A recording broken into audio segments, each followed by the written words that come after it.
بسم الله الرحمن الرحيم والصلاة والسلام على أشرف المرسلين. السلام عليكم. Bonjour tout le monde. Toujours ma série de vidéos في module traitement numérique du signal pour niveau master 1. On va voir ensemble aujourd'hui l'examen final في module traitement numérique du signal pour master 1 système de télécommunication, Université Qasdim Rbah Ouargla, département d'électronique et de télécommunication. La date de l'examen, c'était le 31 mai 2021. On va commencer par l'exercice numéro 1 sur 6 points. Donc, dans cet exercice, soit le signal discret x de k qui est égal 1, 1, 0 et 1. La première question, on vous demande de calculer sa transformée de Fourier discrète x de n sur 4 points. Donc, calculer la transformée de Fourier discrète xn sur 4 points. Deuxième question, combien d'opérations, c'est-à-dire vous indiquez le nombre de multiplications et d'additions sont nécessaires pour ce calcul. Calculer la transformée discrète x1 sur 4 points et combien d'opérations de multiplication et d'addition sont nécessaires pour ce calcul. Deuxième question, vous avez ici la fréquence d'échantillonnage est de 10 kHz.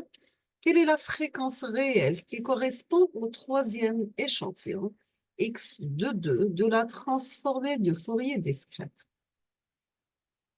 On termine avec la question numéro 3. Donc, on vous demande d'utiliser l'algorithme FFT pour calculer grand X de n.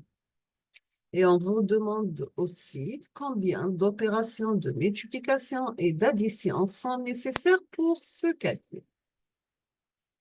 On passe l'exercice numéro 2 sur 6 points. Donc, soit un filtre numérique représenté par l'équation aux différences finies suivantes. Vous avez y de k égale 5x de k moins 1, moins 4x de k moins 2, plus y de k moins 1, plus 2 fois y de k moins 2. La première question, on vous demande de trouver sa fonction de transfert en z. Donc, trouver la fonction de transfert en z. Vous aurez y de z égale 5z moins 1, x de z moins 4, z moins 2, x de z, plus z moins 1, y de z, plus 2 fois z moins 2, y de z. La deuxième question, est-ce que s'agit-il d'un filtre à réponse impulsionnelle finie ou bien un filtre à réponse impulsionnelle infinie? D'accord? Pour les filtres RIF, vous aurez la réponse impulsionnelle H2Z linéaire et pour les RI, vous aurez un numérateur et un dénominateur. Troisième question, on vous demande de trouver les pôles et les zéros. Et est-ce que ce filtre est stable ou non? On termine avec la quatrième question. On vous demande de donner une implémentation optimale de ce filtre. Donner une implémentation optimale de ce filtre. On termine avec l'exercice numéro 3 sur 8 points. Donc, on veut réaliser un filtre RIF passe-bas d'ordre 3 en utilisant la méthode des fenêtres. Donc, on veut réaliser un filtre RIF passe-bas d'ordre 3 en utilisant la méthode des fenêtres. Donc, si vous avez, c'est la fenêtre rectangulaire a été adoptée et pour une pulsation de coupure oméga C qui est égale à 0,1 pi. La première question, on vous demande de déterminer l'expression de la réponse impulsionnelle H de K. Déterminer l'expression de la réponse impulsionnelle H de K. Deuxième question, on vous demande de calculer les coefficients H de 0, H de 1, H de 2 et H de 3. La question numéro 3, on vous demande de calculer la réponse fréquentielle du système.